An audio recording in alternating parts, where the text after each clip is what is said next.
ఇప్పుడు అదుర్సు కదా. ఏం బాలేదు, ఏదో ఫోటో నెగటివ్ లా ఉన్నారు. ఏంటి ఎగతాళా? నల్లగా ఉన్నారు, కష్టపడి తెల్లగా మారుస్తే బాగలేదంటారేంటి? మీ దగ్గర నాకు నచ్చిందా నలిపేనండి. ఇదేదో తెచ్చి పెట్టుకున్నట్టు. అమ్మయ్య బ్రతికిపోయావరా, తొందరగా వెళ్ళి ఒంటికి పూసుకున్నా తెల్లబెట్టి కడుక్కొచ్చాయి.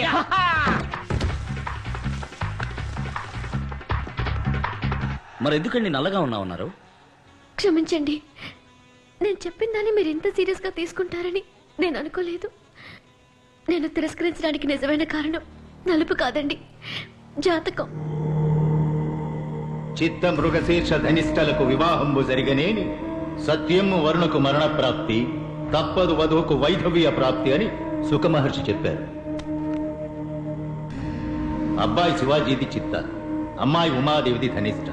దీన్ని రజ్జు దోషం అంటారు. 13 పొంతనల్లో ఏ పొంతన ఎలా ఉన్నప్పటికీ రజ్జు పొంతన చాలా ముఖ్యం. ఈ 2 జాతకాలకు పొంతన కుదరదు. వీరిద్దరి జాతకాల్లోనూ జన్మ లగ్నం నుంచి 2, 7, 9 స్థానాల్లో పాపగ్రహాలున్నాయి. భరించలేని ఆర్థిక ఇబ్బందులు ఎదురవుతాయి.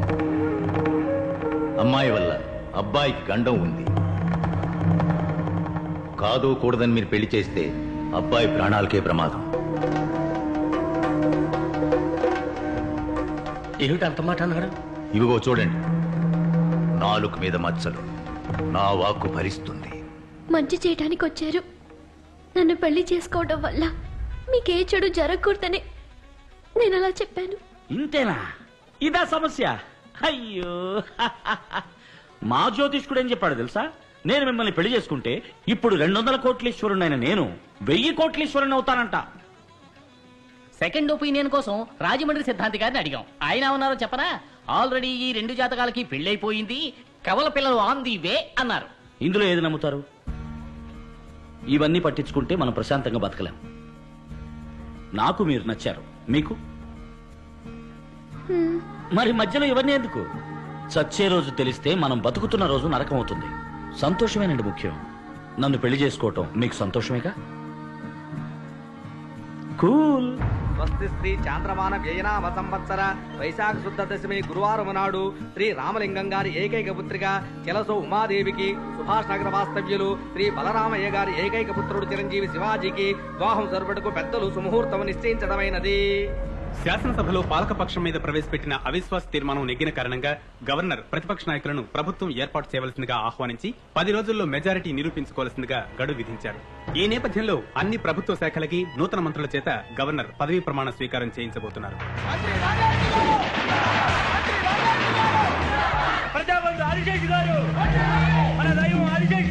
రండి రండి, నేనే తమ దగ్గరికి వచ్చేవాడిని బ్లెస్సింగ్ తీసుకోవడానికి. మీరు కొత్త మంత్రి, మీకు ఆ మర్యాద నేను ఇచ్చి తీరాలి. మీరు కింగ్ మేకర్ ని రుజువు చేసుకున్నారు. కృతజ్ఞుడయ్యా, కృతజ్ఞుడిని. కృతజ్ఞత మాటల్లో కాదు, చేతల్లో ఉండాలి. అయ్యా, తమరు ఆదిశేషులైతే నేను అల్శేషనయ్యా. జీవితాంతం తోకాడిస్తూ పడి ఉంటా.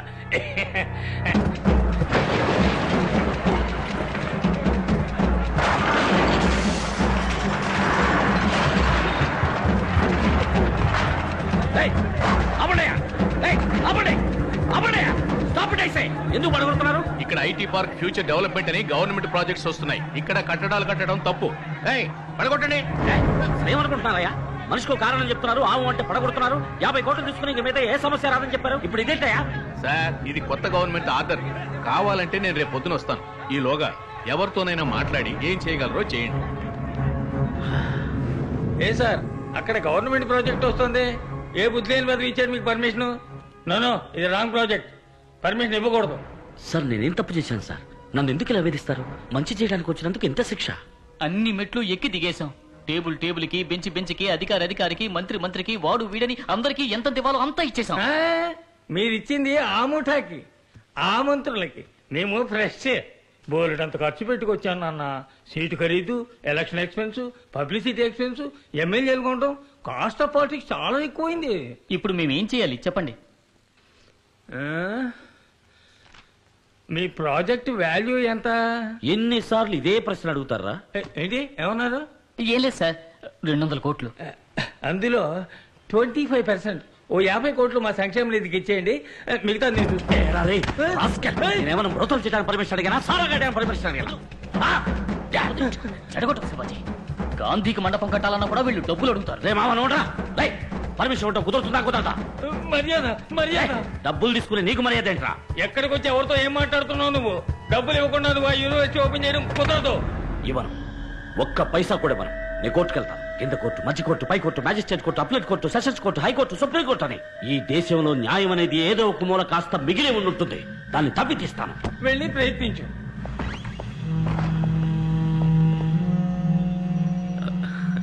ఏం శివాజీ ఎలా ఉన్నారు? మీ యూనివర్సిటీ పనులన్నీ ఎంతవరకు వచ్చాయి? ఏమైనా సహాయం కావాలంటే అడగండి. ఏయ్, నువ్వే పెద్ద మనిషివయ్యా. పేడ పురుగు కన్నా హీనమైన వాడివి. నికృష్టమైన చదువుతావు. శివాజీ తప్పు తప్పు. ఆయన ఏదో కోపంలో అలా మాట్లాడితే నేను తర్వాత ఫోన్లో మాట్లాడతాను. క్యాస్ట్ ఐరన్ కేస్ గెలిచే తీరాలి. గవర్నమెంట్ మారితే వాళ్ళు పాస్ చేసిన జీవోని ఆర్బిటర్ గా వీళ్ళు క్యాన్సిల్ చేస్తారా? తప్పు. ఏ కోర్టులోనూ చెల్లదు.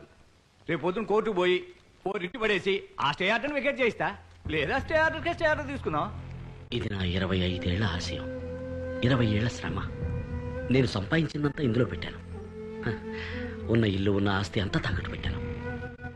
దీన్ని ఎలాగైనా మీరే కాపాడాలి. దిగులు పడకండి. అన్ని ఫైల్స్ మీద సంతకాలు పెట్టించి అప్రూవ్ అయిన తర్వాతే కదా స్టార్ట్ చేశారు. నేను చూసుకుంటాను. సుందరం ఫీల్ సంగతి తర్వాత చూసుకుందాం. కొంచెం అడ్వాన్స్ ఇచ్చాను. ఎంత సార్? 20 lakhs. 20 లక్షల? 200 కోట్ల ప్రాజెక్ట్ కాపాడబోతున్నానుగా. బ్యాంకులోనూ డబ్బు లేదు. ఓవర్ డ్రాఫ్ట్ లిమిట్ కూడా దాటేశాను.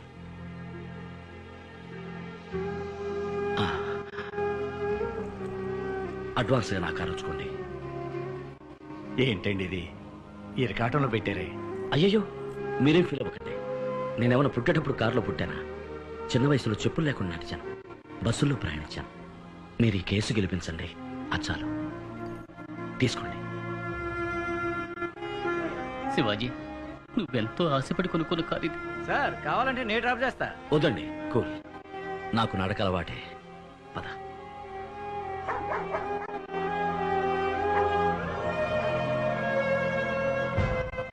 మీరు శివాజీ ఫౌండేషన్ స్టార్ట్ చేసే ముందు అన్ని ప్రభుత్వ శాఖలు అనుమతి నిరాకరించింది నిజమేనా?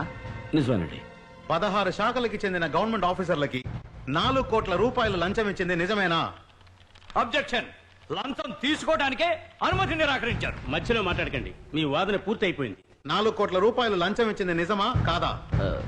నిజమే, కానీ మినిస్టర్ ఆనందరావు అనుమతి నిరాకరించింది నిజమేనా? నిజమేనండి. వారికి 50 కోట్లు లంచం ఇచ్చింది నిజమేనా? ఇచ్చాను. That's all, దేశానికి Your Honor. మంచి జరుగుతుందన్న ఉద్దేశంతో. I was cornered, I was helpless.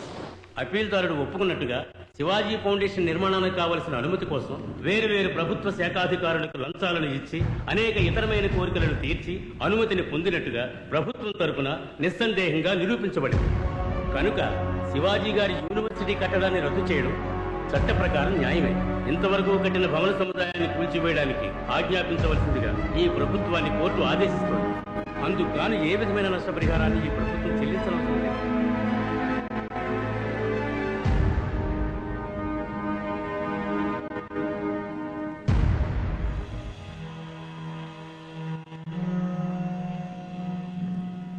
చూసారా శివాజీ గారు ఎంత పని జరిగిందో? మారు మాట్లాడకుండా నేను చెప్పినట్టు ఓ 5 star hotel, real estate business చేసుకుని ఉండాల్సింది. పాపిస్ట్ విధవులు అందరూ కలిసి మిమ్మల్ని ఇలా నడివీధిలోకి ఈడ్చుకు చూదనేశారు. ఇప్పుడు ఏం చేద్దాం అనుకుంటున్నారు? మోట్లు మోస్తారా, లేక పాలుగాని పితుకుతారా, లేదా ఆటో నడుపుతారా? పోనీ నేను ఆర్టీసీలో రికమెండ్ చేసి మీకు కండక్టర్ పని ఇప్పిస్తాను, చేస్తారా? ఓ, దానికి పూర్వానుభవం కావాలి. కూర్చున్న చోట ఒళ్ళలవ్వకుండా నొప్పి లేకుండా చేసే పనుంది, చేస్తారా? మన జాతీయ వృత్తి. అయ్యో, అన్ని 500, 1000 రూపాయల నోట్లే. చిల్లరుందా వేణు? ఇవ్వు.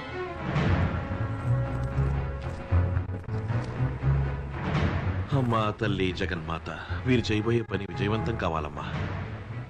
నా హస్తవాసి చాలా మంచిది. మొదటి పోనీ నేనే చేస్తాను.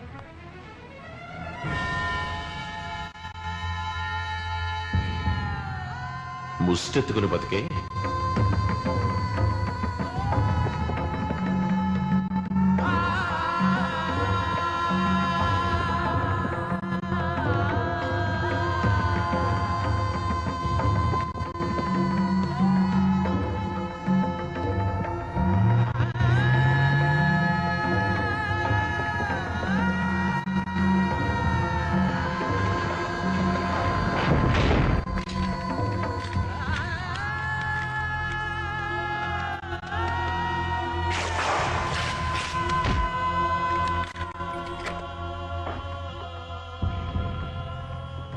ఎక్స్క్యూజ్ మీ సార్, ఈ ఇల్లు, మిగతా ప్రాపర్టీస్, ఇక్కడున్న వస్తువులు అన్నిటికీ వెలకట్టినా కూడా మీరు తీసుకున్న అప్పుకి సరిపోదు సార్.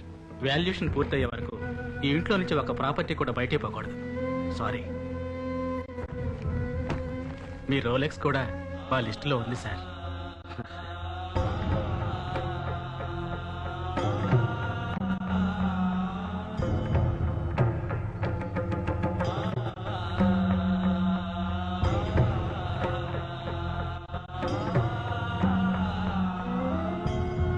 సారీ నాన్న, సారీ అమ్మా.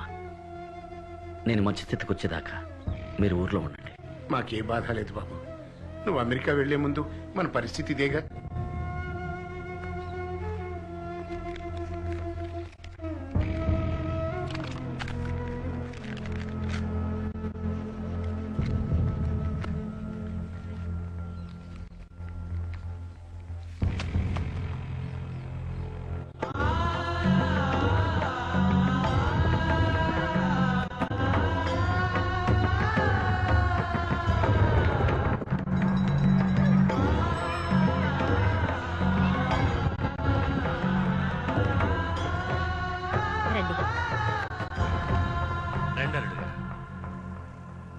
ఇప్పుడు నా పరిస్థితి కొంచెం బాగాలేదు.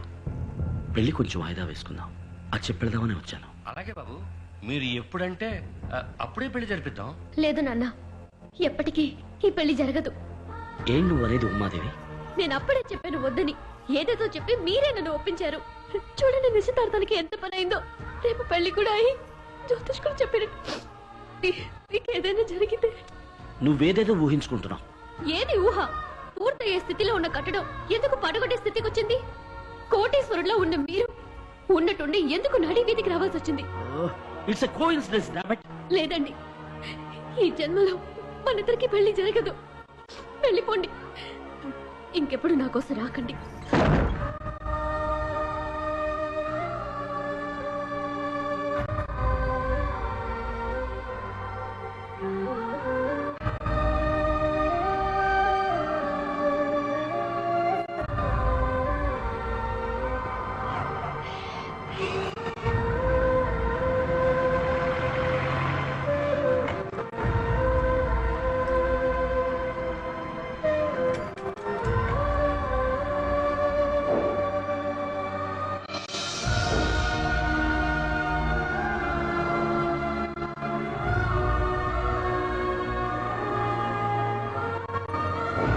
ముష్టెత్తుకుని బతికే ఇంకెప్పుడు నా కోసం రాకండి.